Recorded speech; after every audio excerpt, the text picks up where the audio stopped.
participar o no participar en la economía de la sociedad. Entonces, en un país normal de América Latina tenemos que un partido político que ofrece no meterse en economía o meterse lo mínimo indispensable y dejar que las fuerzas actúen libremente, incluso socialmente, tener valores culturales conservadores, suelen ser partidos de derecha. Mientras que partidos políticos que dicen que hay que intervenir en la economía y que en pos de la justicia social tenemos que hacer cosas proactivas para redistribuir las riquezas todo el tiempo de manera escalonada, estamos hablando de un sistema de alguna manera más tirado hacia la izquierda. Entonces, un votante en América Latina suele votar izquierda, derecha, y en los años 90 surgieron partidos más de izquierda todavía. Pero podemos decir que desde el punto de vista político y partidario, en América Latina suele votarse por un solo vector de discusión: economía y sociedad. Corrupción entra dentro de economía y sociedad. El trato al corona entra dentro de economía y sociedad. ¿Estamos bien? O sea que eso suele ser la forma normal de organizarse de un país de América Latina. Y por eso es relativamente más fácil imponer un sistema presidencialista. En España no votan por un tema solo, votan por dos. No es univectorial, es dos vectores. ¿Qué votan en España? Economía y sociedad, o sea, izquierda a derecha. Tú, si eres muy de derecha en España, votarás a Vox. Y si eres de centro derecha, votarás al PP. Si eres de centro, votarás a Ciudadanos, que está a punto de desaparecer. Centro izquierda, al Partido Socialista Obrero Español. Y si eres muy izquierda, Unidas Podemos. Pero hay una segunda discusión en España, y es entre la periferia y el centro. Significa una España unificada o una España que las autonomías quieren independencia. Entonces vas a tener Madrid versus Cataluña, y tú puedes ser catalanista, como es mi esposa, entre paréntesis, y ser catalanista de derecha o de izquierda. Si eres de derecha, votarás a, por ejemplo, Convergencia y Unió, y si eres de izquierda, votarás a Esquerra Republicana. Israel es un sistema multipolar. Discutimos por 5 cosas diferentes, y por lo tanto no nos queda otra que implementar un sistema parlamentarista. Discutimos por 5 temas diversos. El primero, yo lo llamo entre los que saben comer y los que no saben comer. O en otras palabras, Ashkenazim versus Faradim. De más está decir que para mí los Faradim saben comer, los Ashkenazim menos. Si alguno de ustedes tuvo la suerte de casarse con una faradía, se da cuenta que comen otra cosa, comen con más juguitos, más carne, más arroz. Perdonen, ¿no? Pero yo que me crié en una casa ashkenazí, solo pensaba en gefilte fish y a los humos de los guetos de Europa ya se me mete en la cabeza. De todas formas, hay partidos políticos claramente ashkenazí. Por ejemplo, Yadut Torah, que es el partido ortodoxo ashkenazí. Hay partidos muy ashkenazí, por ejemplo, Meretz, que es un partido de izquierda político y que son muy ashkenazí. Hay partidos muy sfaradim, por ejemplo, Shas, que es el partido de ortodoxos sfaradim. Y el Likud, por ejemplo, es más sfaradí que lo que es, por ejemplo, el Partido Laborista. Entonces, primera discusión, sfaradim contra ashkenazim. Segunda discusión en importancia, árabes versus judíos. 80% judíos, 20% árabes. ¿Se acuerdan la ley básica Estado judío que se aprobó hace unos años? Esa ley entra dentro del eje judíos frente a árabes. El tercer tema en Israel es religión, laicos versus ortodoxos. Hay partidos más ortodoxos, como los partidos ortodoxos tradicionales, y hay partidos más laicos. Por ejemplo, el partido de Yesh Atid, de Yair Lapid, es un partido esencialmente laico. O el de Lieberman, el de Avigdor Lieberman, es un partido laico. La cuarta discusión en Israel es en economía, igual que ustedes. Derecha-izquierda económica. Y el quinto eje más importante en política israelí es halcones versus palomas. Halcones, no a ceder territorios, no a reconocer derechos a refugiados palestinos, no a dividir Jerusalén, no a ceder el Golán. Paloma, todo lo contrario. O sea que ustedes cuando veían el mapa político israelí, podían más o menos establecer que la alianza tradicional en Israel era derecha política más ortodoxos. Si la derecha política más ortodoxos sumaban más de 60 diputados, entre Shas 8 y Adulta Torah 7. Luego hay otro partido que es muy de derecha, que es el sionismo religioso, que dentro de ese partido incluso hay filosóficamente personas afiliadas a la filosofía de Kahana, para los que se acuerdan, o sea, muy de derecha, muy pero muy de derecha. Estas personas apoyan a Netanyahu, apoyan un gobierno de derecha. Y ahora llegamos al problema. Todos estos que estoy marcando acá, todos estos Likud, Shas, Yahuta Torah y sionismo religioso, son muy pro-Bibi. Y luego tenemos aquí a Yemina. Yemina es un partido que es medio religioso o bastante religioso en temas de religión, es bastante de derecha y quiere cambiar a Netanyahu. Lo lidera Naftali Bennett, que su lugar lógico sería muy cercano al Likud. De hecho, fue asesor de Netanyahu. Lo que pasa es que no encontró su lugar ahí y encontró la forma de dirigir al partido Yamina. No es menos de derecha que Netanyahu, pero no dice en forma pública que va a apoyar a Netanyahu. Pero podríamos suponer nosotros que todos estos que están acá son del campamento pro-Bibi. O sea que hablamos de 30, 45, 49, 59, les recuerdo. Con que tú tengas 61 diputados, ya supuestamente ganaste. O tenés más posibilidades. Fíjense los que están en contra de Netanyahu.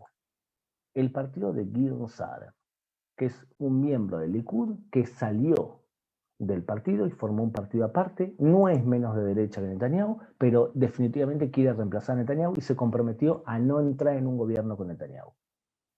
El partido más fuerte de este bloque es Yesh Atid de Yair Lapid, un partido de centro donde manda esencialmente el líder. El Partido Laborista, que en la última encuesta anda ronda por los 6 diputados. Lieberman tiene 7, Meretz tiene 4, la lista árabe 8, otra lista árabe que se separó tendría 4 supuestamente, y Cajol Lavan de Benny Gantz tendría 4. O sea que todos estos que estamos acá son 61 diputados. Ahora bien, ¿cómo funciona esto? Yo les voy a dar más o menos una especie de receta para que ustedes puedan ver rápidamente quién ganó. Primer punto, los resultados del día 23 no les deben decir a ustedes nada, porque el sistema funciona así. Primero hay elecciones y luego cada partido político llega al presidente del Estado y el presidente le pregunta, ¿quién crees tú que tiene que formar gobierno? El que reciba el derecho a formar gobierno no significa que logre formar gobierno. Porque imagínense, los partidos árabes van a decirle al presidente, queremos que sea Lapid. Lieberman le va a decir, queremos que sea Lapid, es el único que puede formar gobierno. Y todos los que están en contra de Netanyahu aconsejan al presidente que sea Lapid. ¿Va a poder Lapid formar el gobierno? No es seguro, porque sentar en una misma mesa a Lieberman y a los partidos árabes es muy complicado. Otros les dirán, es imposible. ¿Vamos bien la lógica? Entonces, el primer paso es, ¿qué dice el presidente? Vamos al presidente y le decimos, queremos que alguien forme gobierno. El presidente le va a dar a ese partido para que forme gobierno 28 días. Y si no logra, puede tener otros 14 días. Y si no logra, le devuelve el derecho a formar gobierno al presidente y el presidente se lo puede dar a otro. ¿Va bien? O sea que separemos los tantos. Primero es, ¿quién puede recibir el derecho a formar gobierno? Y lo segundo es, ¿quién puede formar gobierno? ¿Cómo se forma el gobierno? Se hace una coalición, se firma un contrato, se presenta frente al Parlamento y se dice, formé gobierno, quiero un voto de confianza. Y si la mayoría de los diputados vota confianza, o sea, vota a favor del gobierno que se está presentando, se formó gobierno. ¿Hasta cuándo? Hasta que se muere el primer ministro, si es que se muere. Ocurrió 2 veces en la historia de Israel. Uno, Levi Eshkol en el 69 de un ataque al corazón. Otro, Ariel Sharon, que no se murió, pero tuvo un derrame cerebral, entonces no pudo seguir con sus funciones. Puede ser que el gobierno termine cuando la Knesset, el Parlamento, se autodisuelva o adelante elecciones, o cuando se termine los 4 años, supuestamente. Entonces, bien, primer escenario posible. El primer escenario posible es que Yair Lapid reciba el derecho a formar gobierno. ¿Qué condiciones se tiene que dar para eso? Bueno, yo creo que este es un mapa más o menos lógico. ¿Lo están viendo? Alejandro, ¿lo estás viendo? ¿Se ve un mapa, Alejandro? Pues te veo aquí en la cara. Cotó, ¿estás viendo un mapa? ¿De un mapa de partidos? Vale, genial. Entonces miren esto. Miren abajo. Hoy el Likud, más o menos las encuestas le dan unos 30 diputados. Pero imagínense que el Likud no recibe 30 diputados, que recibe 27 y que todos los votos se van corriendo para la izquierda. En ese caso, si Yesh Atid, que hoy recibe 18, termina recibiendo 25, que es posible, porque lo que ocurre es que los partidos como por ejemplo Cajol Laván, es probable que ni siquiera reciban 4, que desaparezcan. Yo creo que Cajol Laván no va a seguir en el próximo parlamento, va a desaparecer. Los votos de Cajol Laván no van a ir al Likud, muchos de ellos, van a ir a Yair Lapid. Entonces puede ser que sumen más. Y otro fenómeno es que el partido de Gideon Sa'ar viene en bajada. Y Gideon Sa'ar tiene una cantidad de diputados que no son de él, son de la izquierda. Entonces puede ser que Yair Lapid sume más diputados y que alcance unos 25 votos. Lo veo posible, ¿eh? Entonces, si Yair Lapid recibiría 25 diputados y se aliase ante todo con Sa'ar, ya tendría 36. Y luego iría Lieberman y ya tendrían 43, o sea, serían estos 3. Y podrían meter incluso al Partido Laborista. Y preguntarle a Naftali Bennett, con una buena oferta, que ellos formen gobierno. Este grupo de partidos sumarían 62, dejando afuera a la extrema izquierda o a la izquierda de Meretz y a los partidos árabes. Y quizás en el futuro, viendo la posibilidad de meter algún partido incluso religioso, aunque es muy difícil que eso ocurra. ¿Qué condiciones se tiene que dar para algo así? Bueno, que desaparezca, por ejemplo, este partido del sionismo religioso, que no pinta que va a desaparecer, y que los números sean más o menos así. Yo realmente no creo que lleguen a tanto, pero se puede dar. El número clave, les aconsejo a ustedes, es si Yesh Atid recibe 25 y Gideon Sa'ar del partido Tikva Hadashah recibe por lo menos 10, este mapa es posible. Les vuelvo a repetir, Gideon Sa'ar 10 que viene en bajada y Yair Lapid 25. Si es así, el escenario para mí va a ser que los partidos árabes van a decirle al presidente queremos que Yesh Atid forme gobierno, Meretz también, todos estos también, y la cuenta del presidente va a decir, perdón, hay más votos para Yesh Atid que él forme gobierno. Y cuando él reciba la posibilidad de formar gobierno, puede ofrecer cosas y puede lograr alianzas. Ese es el primer escenario. El primer escenario es que Yesh Atid forme gobierno y que tenga que repartir mucho poder entre sus aliados. No va a ser un gobierno fuerte Yesh Atid. Incluso algunos hablan de rotación, que roten con Gideon Sa'ar. O sea que este es el mapa, un mapa de centro de Yair Lapid, en el centro del mapa político y con dos partidos a la izquierda y a la derecha balanceándose. ¿Cuál es el problema de Yesh Atid? Yair Lapid no tiene buena fama en Israel. O sea, sí tiene buena fama, pero no es visto como alguien, wow, que puede ser primer ministro. De hecho, no habla prácticamente. No está haciendo campaña él, porque cuando abre la boca, las encuestas dicen que la caga. ¿Me entienden? O sea que otros hablan. Él casi no habla. Entonces, tiene una imagen problemática, porque los israelíes buscan un primer ministro que tenga. ¿Está bien? Entonces, ese es el primer escenario. Yo creo que de darse esa situación, me cuesta creer que consiga Yesh Atid formar gobierno. a menos que los números sean muy cercanos a los que les acabo de decir. Señores, primer escenario posible.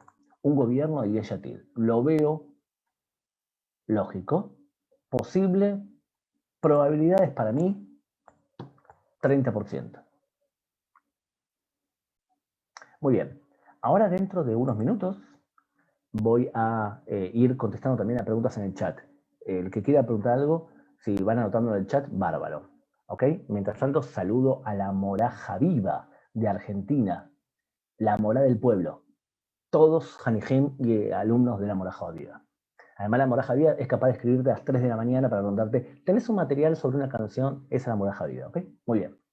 Entonces, ¿cuál es el escenario más posible? Creo yo, más o menos en un 70%. Que se dé algo así. Que sea este resultado de las elecciones. El Likud hoy en día, las encuestas dicen que va a recibir 29-30 diputados, pero en general las encuestas perjudican al Likud.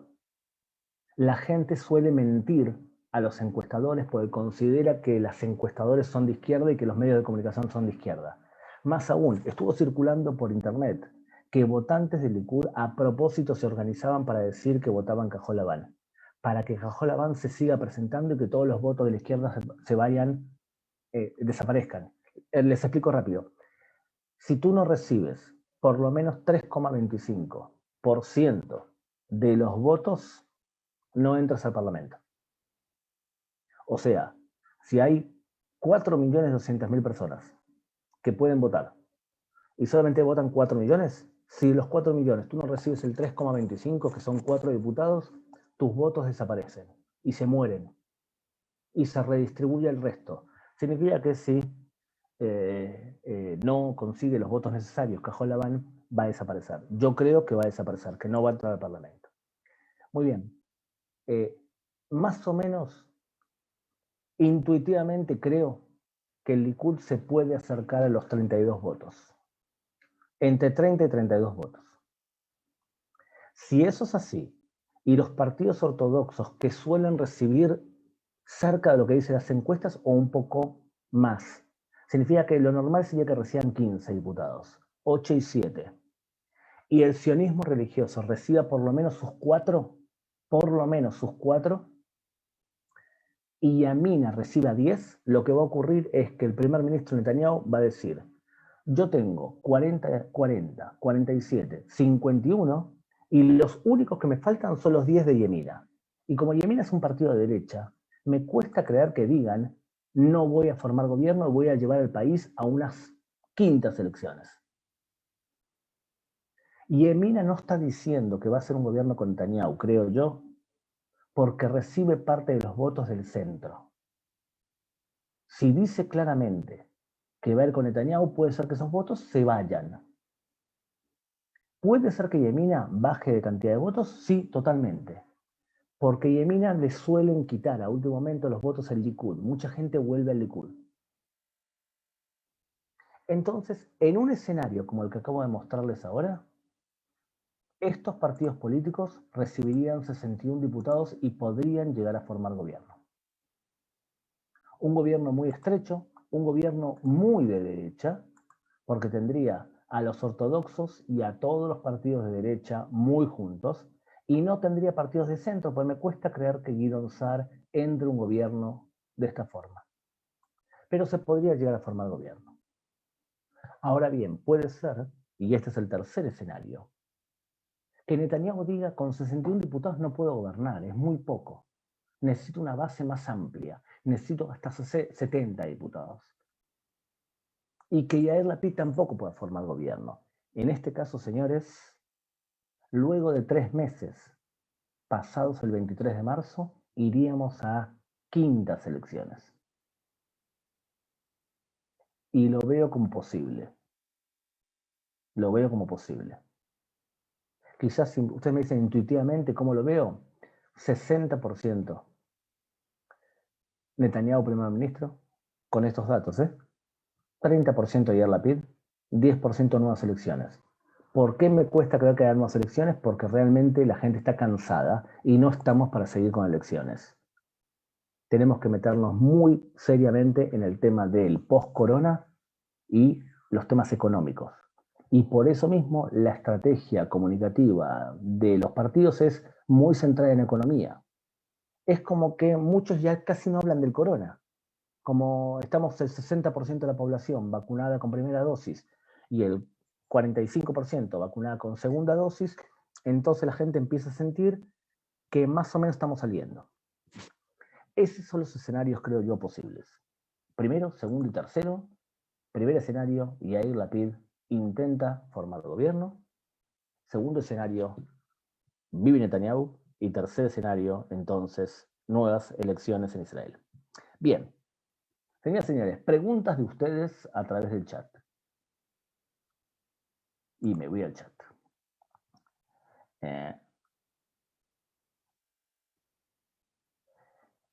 Dice Alejandro Elbelman, el video de Yahuta Torah respecto a los Masortim tendrá influencia en las próximas elecciones. El video que hace Yahuta Torah, a diferencia de Shas, Yahuta Torah, el partido ortodoxo ashkenazí, no suele hacer elecciones para convencer a los laicos que lo voten. Los partidos ortodoxos, ashkenazim y sfaradí, los votantes sienten que el gobierno, que los partidos no los protegieron suficiente. ¿Ok?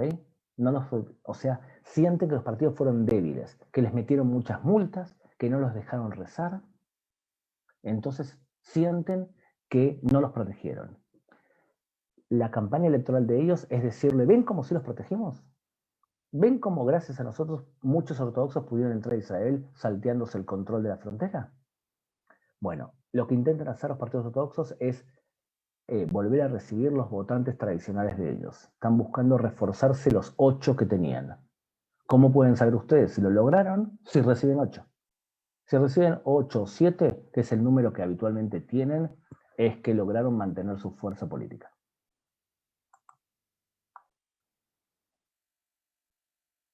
Muy bien.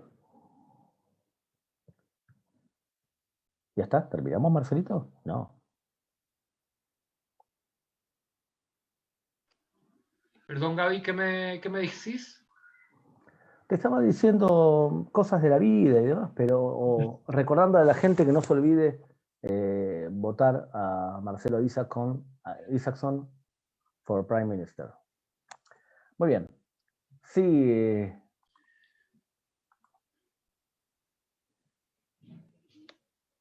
Cotó. David, Sofía.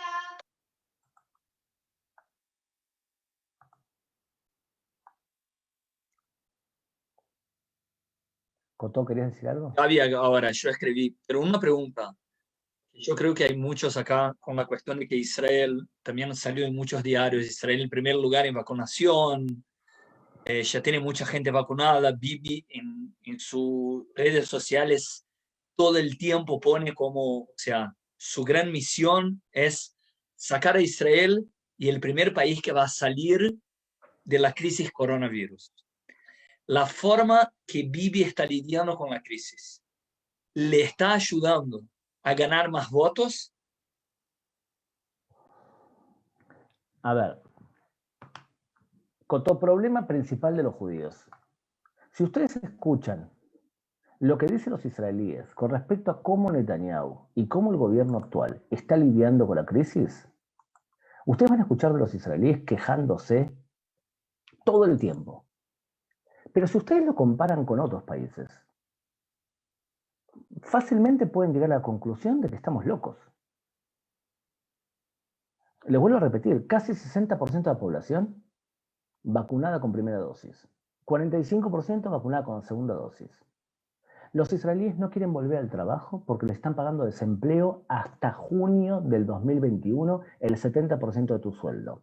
El gobierno gastó un montonazo de dinero y se endeudó.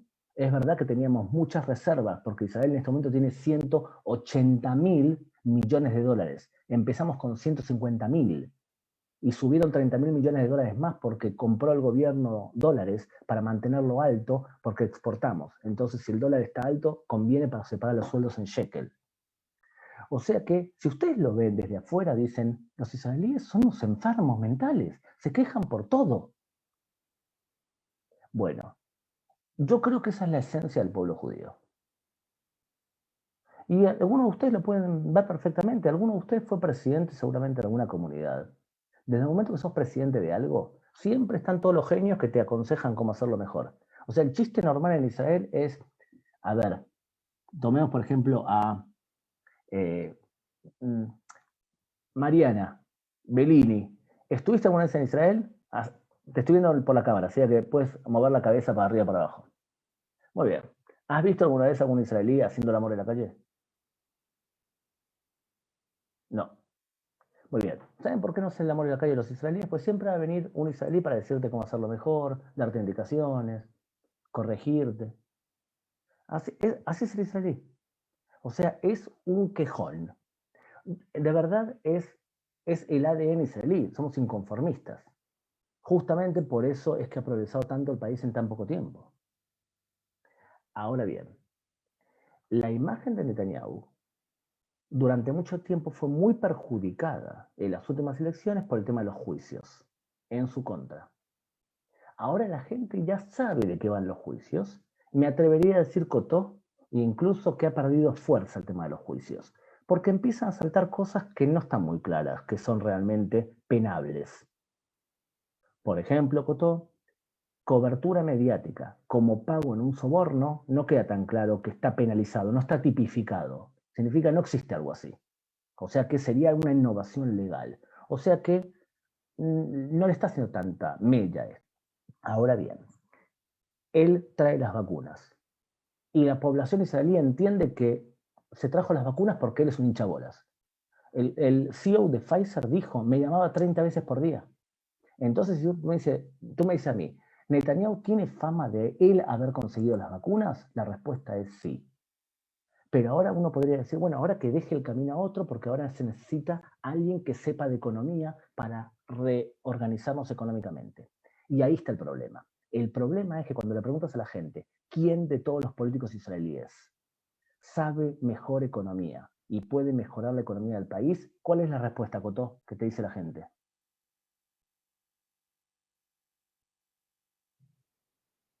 Tú eres israelí como yo.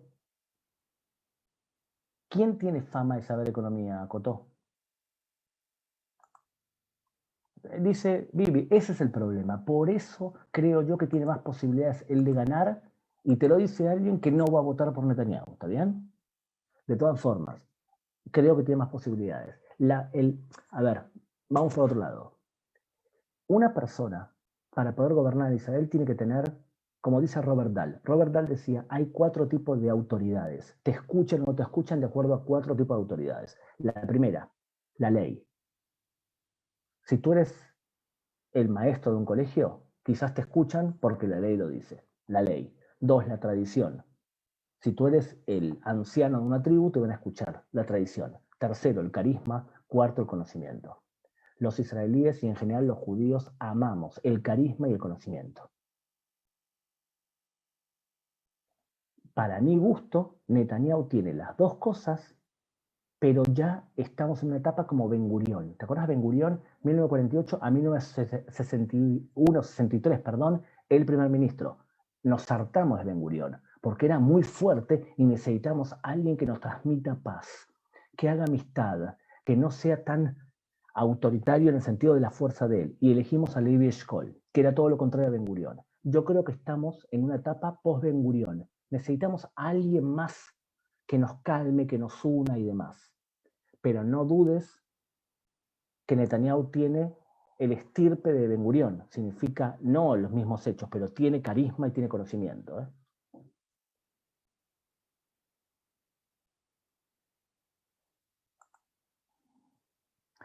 ¿Qué opinas de la propuesta de Bennett? Pregunta Roby Cruitoresco, mi jefe y patrón, de que Israel debería adoptar el modelo de Singapur.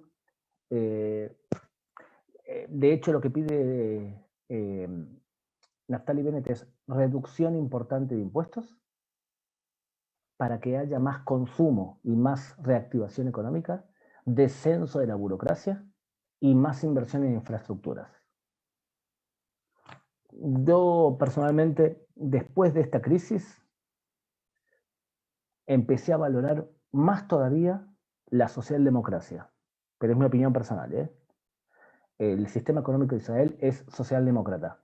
Significa nosotros le damos al Estado dinero y ellos regulan cómo distribuyen entre las aseguradoras. Todos los israelíes por ley estamos asegurados y todas las aseguradoras deben darnos una cantidad de cosas con obligación. Y es por eso que todos nos vacunamos relativamente rápido.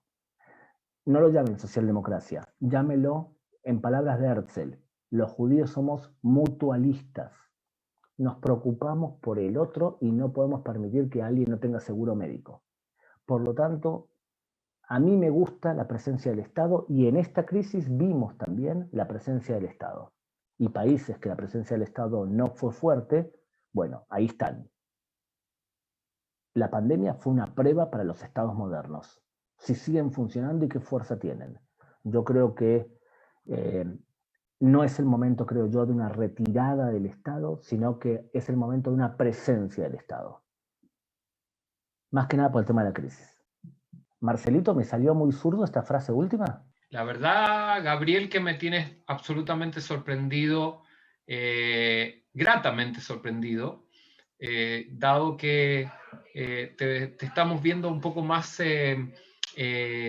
progresista, un poco más diverso en tu forma de ver las cosas, lo que me provoca mucha emoción. Bueno, ya se te va a pasar. Muy bien. Las personalidades del Likud más prestigiosas han dejado el partido, dice Rivka, el cual se ha transformado en vivismo, ya que ha dejado atrás las aspiraciones ideológicas de Begin. ¿Qué futuro tiene el Likud en estas condiciones de prestigio y de Bibi? Tal cual. Mira, Rivka, varias cosas. Por un lado, te lo dice alguien que se formó en Betar, ¿está bien? Y que es alumno de Jabotinsky y alumno de Begin. El partido Likud tradicional era un partido que, en punto de vista político, era de derecha y desde el punto de vista económico, era de izquierda. El Betar, ideológicamente, no es de derecha, es de izquierda. Pide la intervención del Estado y que fue, de hecho, cosas que dije en esta charla. Pide la intervención del Estado en asegurar 5 cosas fundamentales para el ser humano, entre ellas la salud.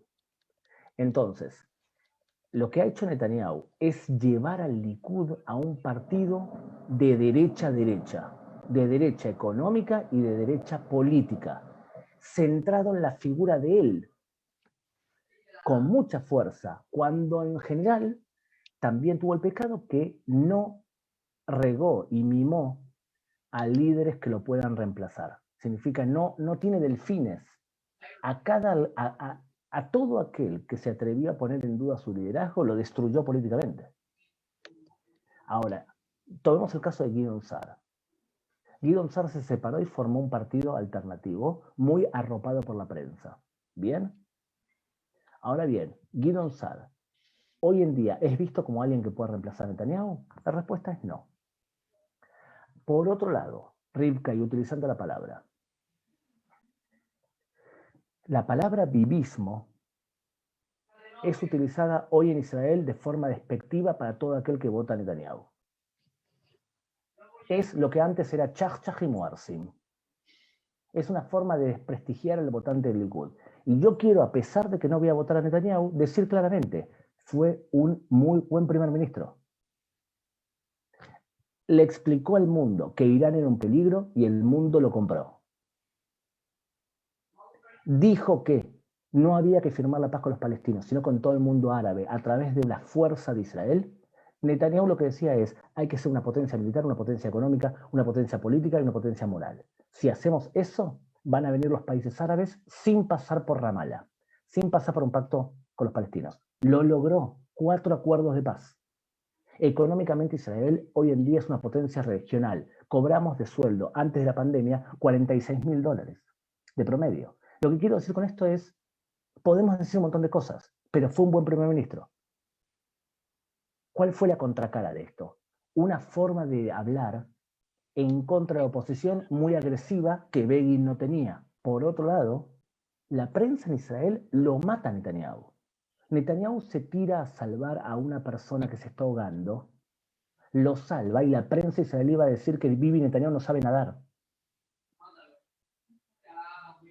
Entonces, yo creo que sí, el Likud se ha transformado en un partido de derecha en política y en economía, muy centrado en Netanyahu. Y a mí eso no me gusta, personalmente. No me gusta, ¿por qué?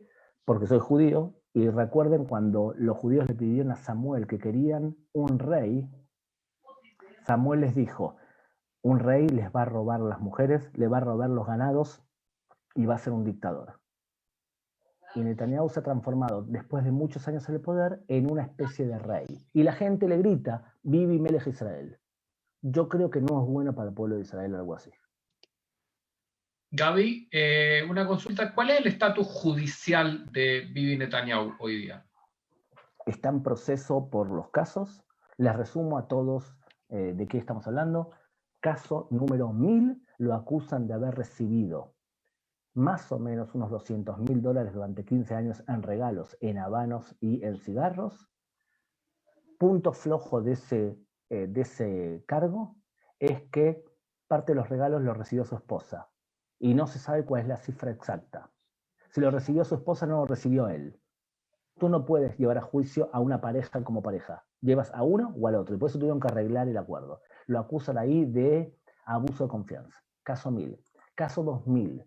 Lo acusan de haber coordinado con el dueño de otro diario para pedirle al dueño del diario que lo apoya a él que reduzca las impresiones para favorecer económicamente a otro diario. Más o menos me expliqué. Negoció con Yediot Ahronot que si ustedes cambian la línea editorial y me apoyan a mí, yo le pido al dueño de Israel Hayom, que es el diario más popular hoy en día en Israel, que baje la cantidad de impresiones, así ustedes ganan dinero. Lo acusan de abuso de confianza. El caso más grave de todos es el caso 4000. Dicen que ayudó a una persona con regulaciones, el dueño de la telefonía Bezeq, a cambio de que el mismo dueño, que era dueño de una página de noticias, Walla, apoye periodísticamente a Netanyahu. Eso es soborno, dicen. El problema es que beneficios económicos tienes que demostrar que son injustificados, o sea que favoreciste a alguien y no se lo merecía. Y él te devolvió con buena cobertura mediática. Buena cobertura mediática no existe en ley, no está tipificado. Si sería ley, todos los presidentes de vuestros países estarían presos, porque ellos pagan dinero del Estado para que ciertos canales les hagan buena cobertura mediática. Por eso les digo, no está tan claro que él caiga, ¿eh? Hay que hacer mucho malabarismo legal. Por eso yo creo que cuando empezó a avanzar el juicio, empezamos a ver que no era tan claro, ¿eh? Mi opinión personal, Marcelo, lo querían llevar a juicio y que renuncie. ¿Qué hizo este tipo? En vez de renunciar, dijo yo voy a juicio. Por eso me parece... ¿Presidente tiene protección legislativa? No, no tiene, porque no hay inmunidad. No, judicial. No tiene inmunidad. Él está en juicio. Por eso hay votantes de la derecha que dicen hay que declarar una ley francesa que no te pueden hacer juicio hasta que no termines tu cadencia. ¿Cuál es mi opinión? Estoy en contra. Y menos ahora con Netanyahu. Si querés una ley de inmunidad que empiece a regir del próximo primer ministro, no ahora. Porque sería una ley a favor de Netanyahu. Y las leyes no son personales. Si son personales, son ilegales.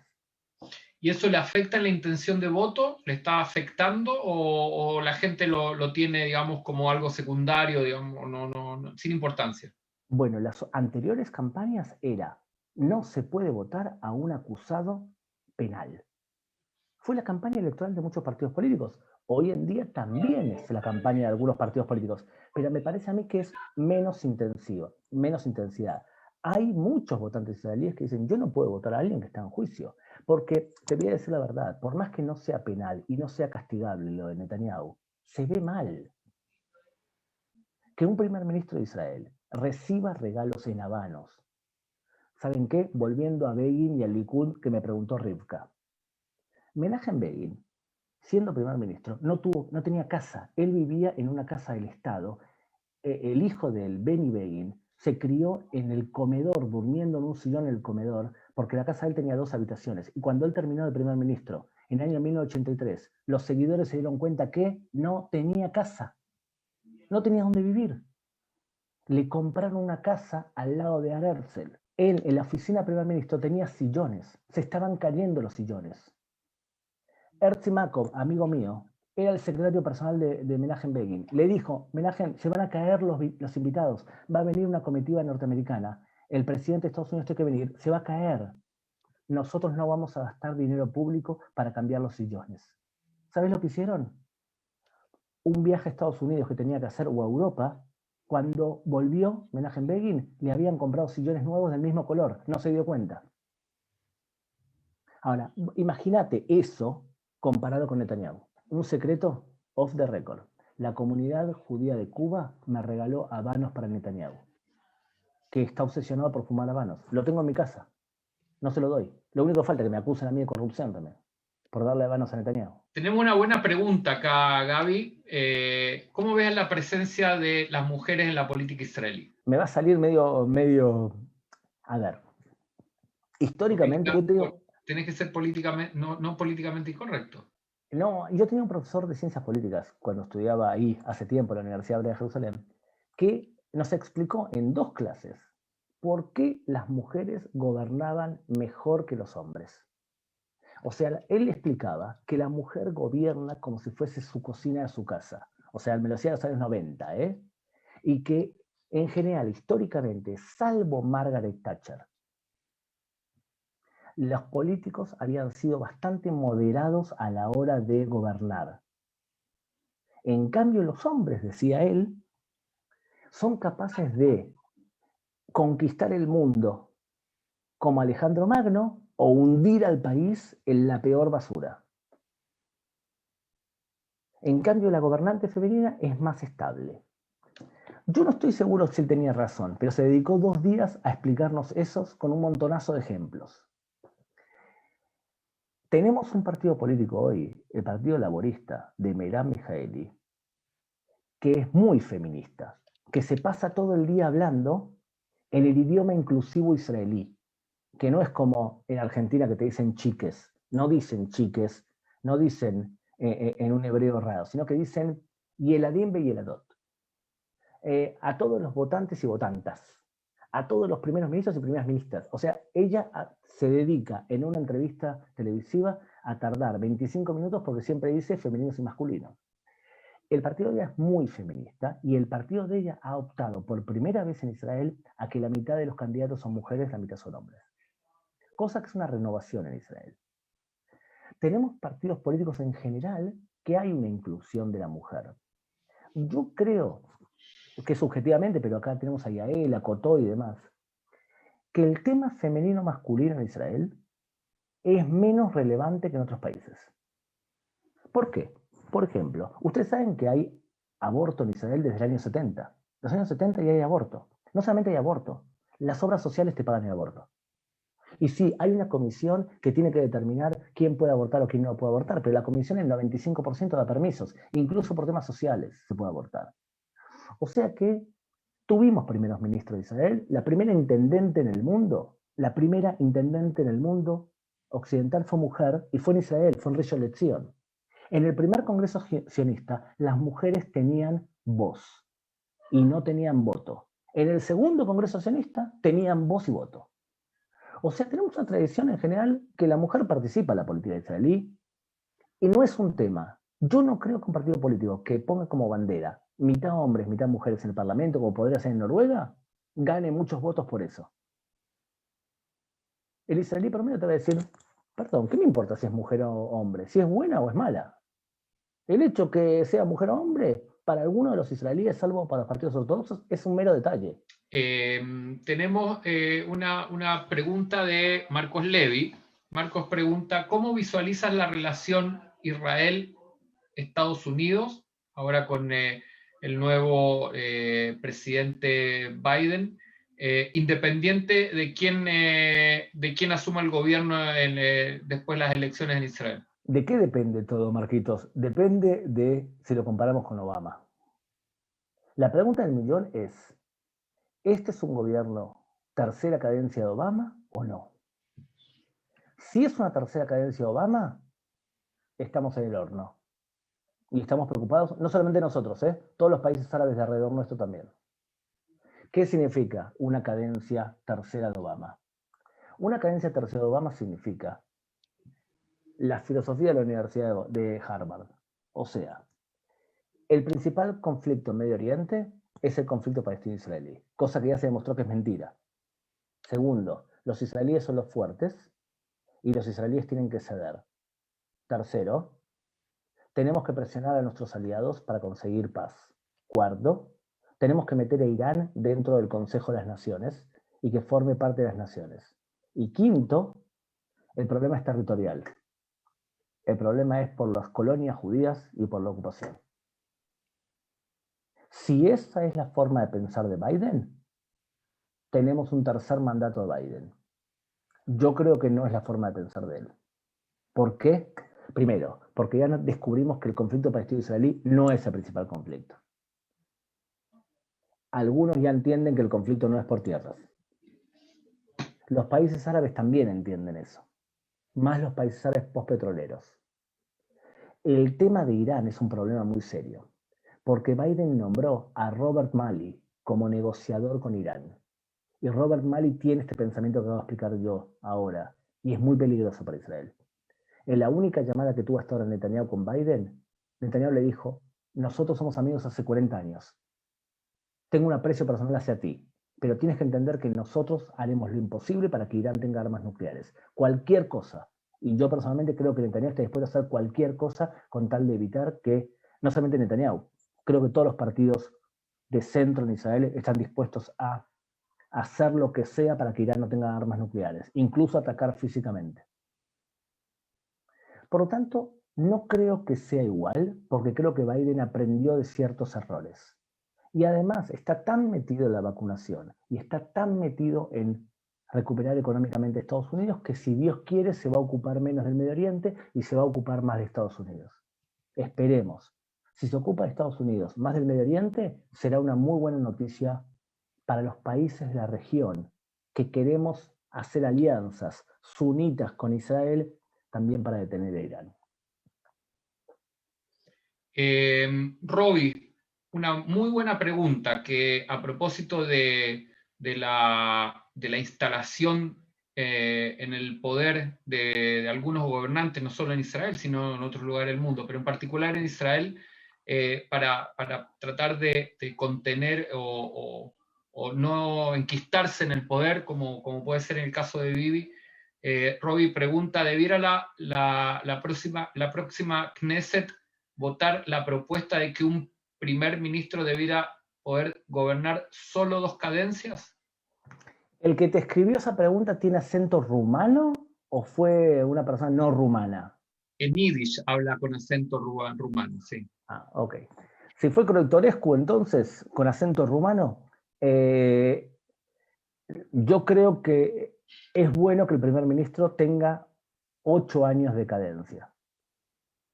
Sería bueno que el Parlamento vote algo así. Por otro lado, tenemos un problema. Yo le dije antes que creo que la autoridad en Israel se basa en el carisma y el conocimiento. ¿Es que acaso los israelíes van a renunciar a un Ben Gurión por el hecho de que se cumplen los 8 años? Me cuesta creerlo, ¿eh? Me cuesta creerlo. Y además, otra cosa. Muchos israelíes piensan, perdón, si una persona tiene 80 años y está completamente lúcida y es un tipo que tiene mucha experiencia, ¿por qué vamos a renunciar con él? O sea, yo desde el punto de vista técnico creo que está bien que sea 2 cadencias y nada más. Por otro lado, Robbie, tú estás casado con Genia hace como 50 años. ¿Vas a divorciarte de Genia por el hecho de que ya pasaste 8 años? Entonces, es un problema. Yo creo que sería bueno dictarla una ley a partir de la próxima. De la misma forma te digo, Robbie, que creo que si Netanyahu anunciase y cumpliese, cosa que no siempre Netanyahu cumple, o sea, casi siempre no dice la verdad o dice mitad de verdades. Pero si Netanyahu viene mañana y dice, prometo que esta es mi última cadencia de 4 años, vótenme una vez más y después de 4 años no me presento más, arrasa las próximas elecciones. Si dice una cadencia más. Ahora bien, si mañana Bibi lo dice, esto está grabado.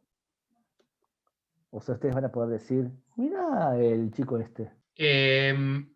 Mariana pregunta que ¿cuándo vas a lanzar tu carrera política? En este momento estoy negociando un aumento de sueldo con Robbie Croitorescu por Atzal Sheni. Lo que pasa es que él tiene ópticas y quiere que en mis ratos libres, entre materiales que escribo, venda gafas en la óptica de él.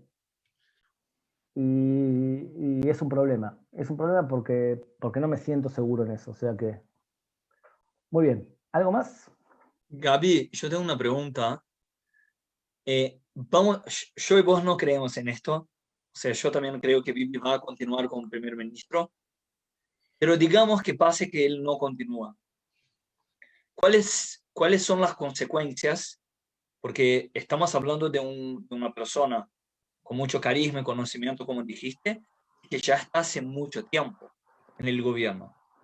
Y después de cambiar, después de mucho tiempo, hay consecuencias fuertes para el país.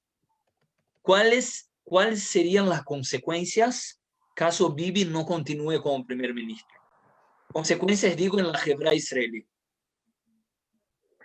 Sinceramente, creo que las vacunas las vamos a seguir recibiendo.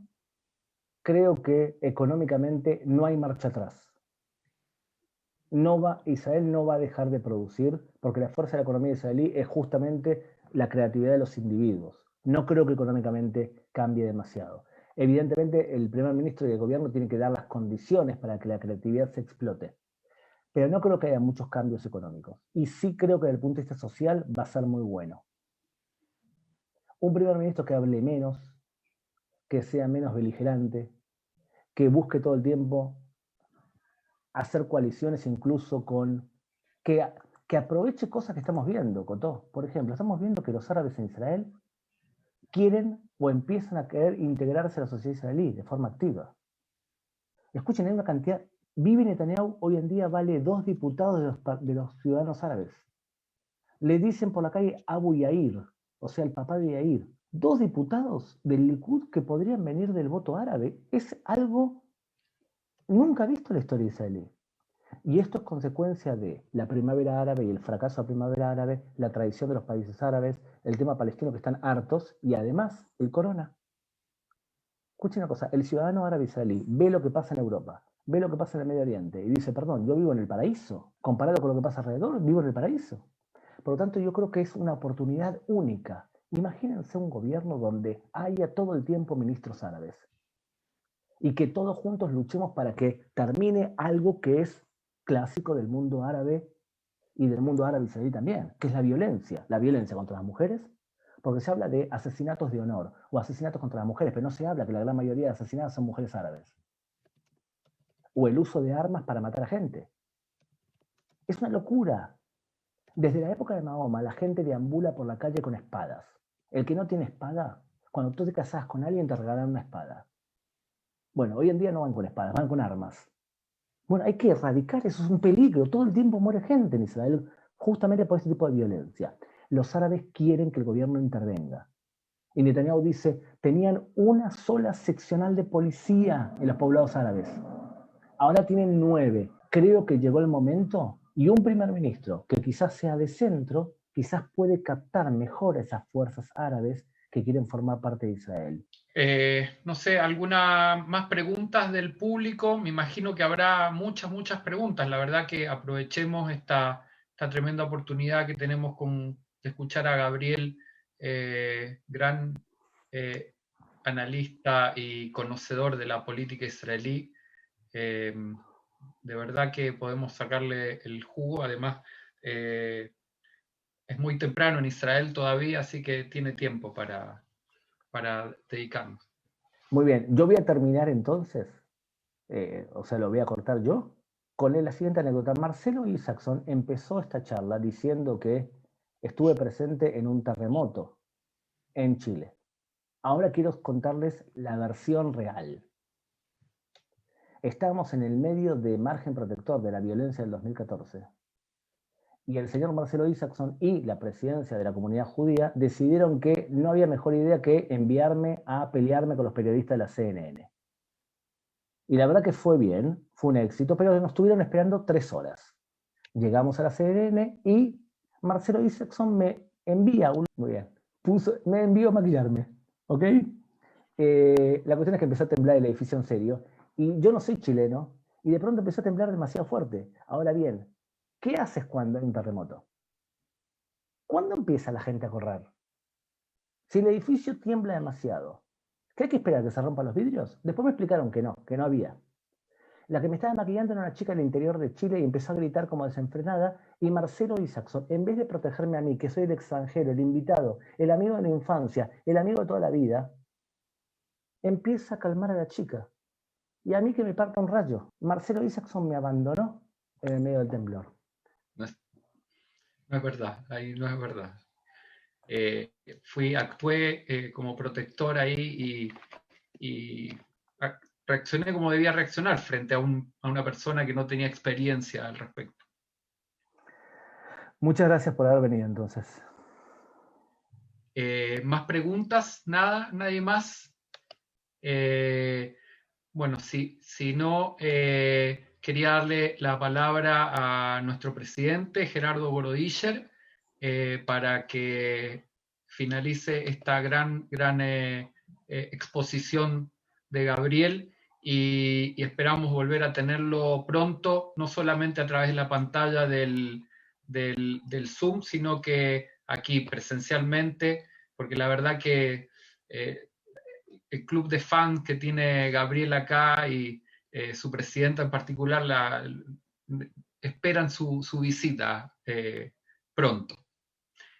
Presidente, ¿está por aquí? Sí, aquí está el presidente. Buenas noches a todos, mi querido Gabriel, ¿cómo estáis?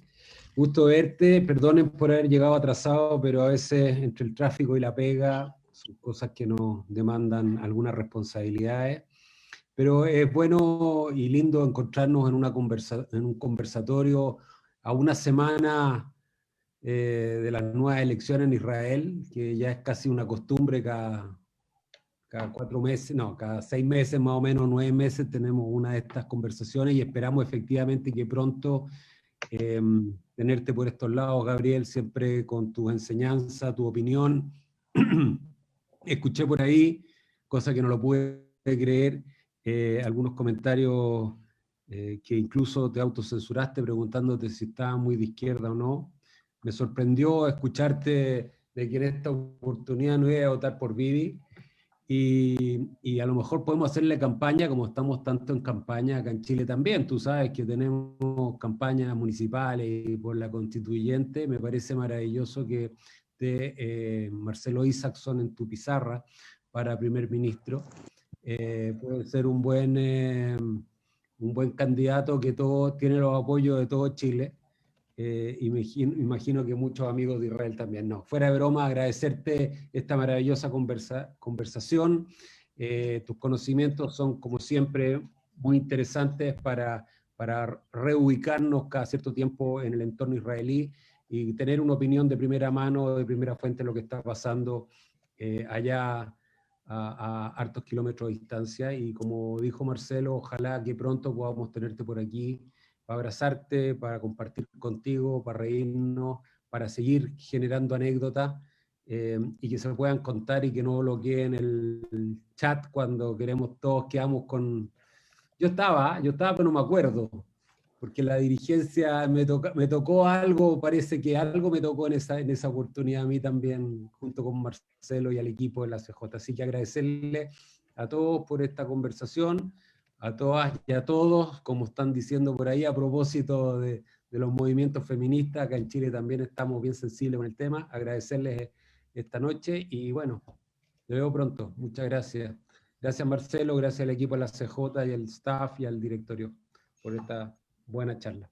Vamos a liberar los micrófonos para que todos puedan saludar a Gabriel, despedirse de él como corresponde. ¿Cómo corresponde? Man? Un gran abrazo, Gabriel, desde Montevideo. Opa. Jorge Jaime. Hola Jorge, ¿cómo va? Está Dubón también, lo vi por ahí, deambulaba por ahí, el gran Dubón. Bueno, nos vemos la semana que viene, 2 veces. Así que tenemos Yo te quiero decir algo. Yo te quiero decir algo, Gaby. ¿Hasta qué punto el alcance del trabajo que vos estás haciendo, tan profesional, que yo creo que va a ser historia en lo que tiene que ver con el posicionamiento de Israel en el mundo.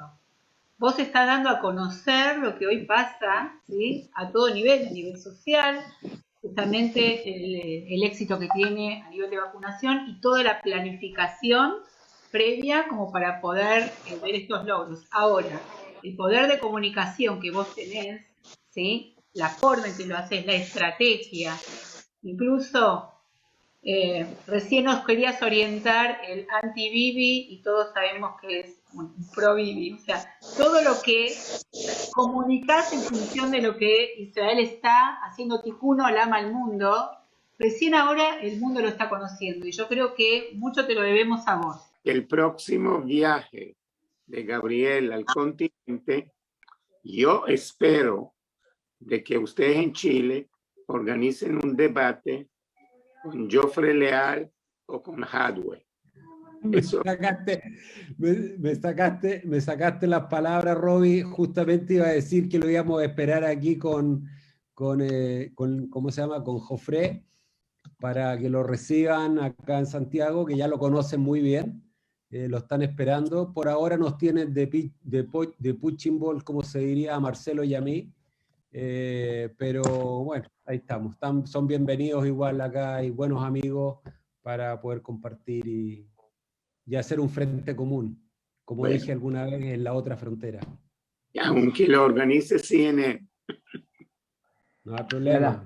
Basta de abrazos. Los quiero mucho. Cuídense.